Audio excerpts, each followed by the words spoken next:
اچھا جی، آج امریکہ سے این ایف پی کی خبر شائع ہوئی ہے۔ اب ہم اس سے متعلق کچھ اہم چیزوں کا معائنہ کریں گے۔ امریکہ سے تازہ ترین خبر ہے کہ اکنامک ڈیٹا سلو ڈاؤن کا شکار ہے۔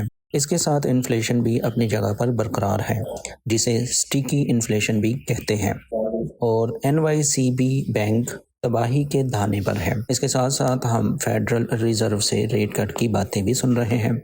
سال کے شروع میں 6 ریٹ کٹ متوقع تھے، اس کے بعد ریٹ کٹ کی تعداد 3 تک متوقع ہوئی، اور کل کاشکاری صاحب نے بتایا کہ ان کے حساب سے اس سال میں صرف ایک ریٹ کٹ ہو سکتا ہے، وہ بھی اس سال کے آخر میں۔ یہ سارے معاملات سٹیگ فلیشن کی طرف اشارہ دے رہے ہیں، جس میں آپ کی انفلیشن بڑھتی رہتی ہے یا ہائی لیول پر ہوتی ہے، اور دوسری جانب آپ کے ملک کی پروڈکشن اور گروتھ کم ہو رہی ہوتی ہے۔ ایسے معاملات میں گولڈ کو بہت ڈیمانڈ ملتی ہے، اور یہی ہم پچھلے 2 ہفتوں سے دیکھ رہے ہیں۔ غور کرنے والی بات یہ ہے کہ پچھلے 4 ہفتے سے کمٹمنٹ آف ٹریڈرز، جسے کوٹ رپورٹ کہا جاتا ہے، اس میں بھی گولڈ کی لونگز پوزیشنز بڑھ رہی ہیں۔ میں یہ آپ کے سامنے بار بار رپورٹ بھی کر چکا ہوں، اور اب آپ کو شاید اندازہ بھی ہو رہا ہوگا کہ یہ رپورٹ کتنی ضروری ہوتی ہے۔ ریٹ کٹ کرنے کی مختلف آپشنز ہمارے پاس ہیں۔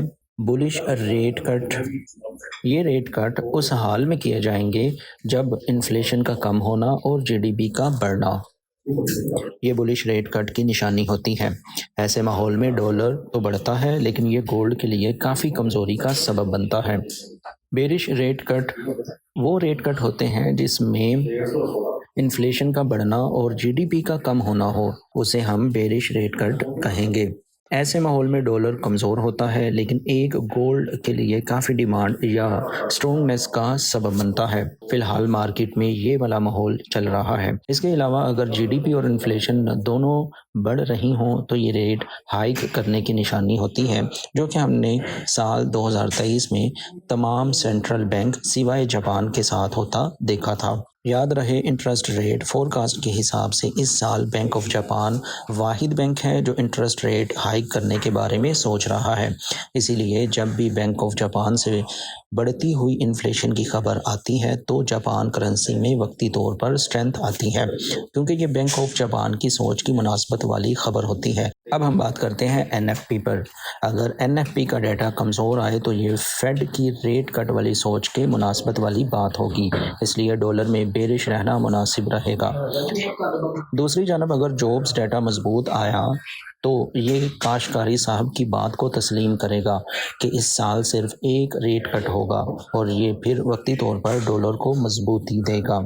یاد رہے، ڈالر کی لانگ ٹرم پکچر بیرش ہے، کیونکہ ہم اس وقت بڑھتی ہوئی انفلیشن اور کم ہوتی ہوئی گروتھ کا ماحول دیکھ رہے ہیں۔ یہ بات سی ایف ٹی سی کی رپورٹ سے بھی دیکھی جا سکتی ہے۔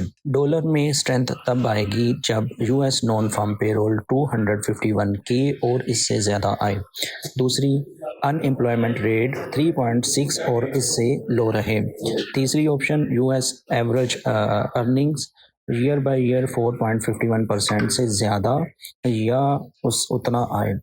دوسری اس میں ویکنس تب ہوگی جب یہ ڈیٹا نیگیٹو آئے اور یو ایس نان فارم یعنی این ایف پی جو ہے وہ 139 کے یا اس سے نیچے ہو، ان امپلائمنٹ 3.7 یا اس سے زیادہ ہو، اور جو ایوریج آورلی ارننگ ہے ایئر بائی ایئر وہ 4.09% سے نیچے رہے۔ یہ جتنا بھی میں نے آپ کو میسج کیا، یہ میرے ٹیچر ہیں سر عدنان، یہ ان کی تحریر تھی، اور وہ ایک ویب سائٹ ڈیولپ کر رہے ہیں بہت جلد، جس میں یہ ساری چیزیں ہوں گی، اس میں کورس ہوں گے، اور اس میں آپ کو پراپر انالیسز بھی ملیں گے ود سگنلز۔ تو بنے رہیں میرے ساتھ، انشاءاللہ بہت جلد آپ سے یہ ویب سائٹ انٹروڈیوس کروائی جائے گی۔ شکریہ۔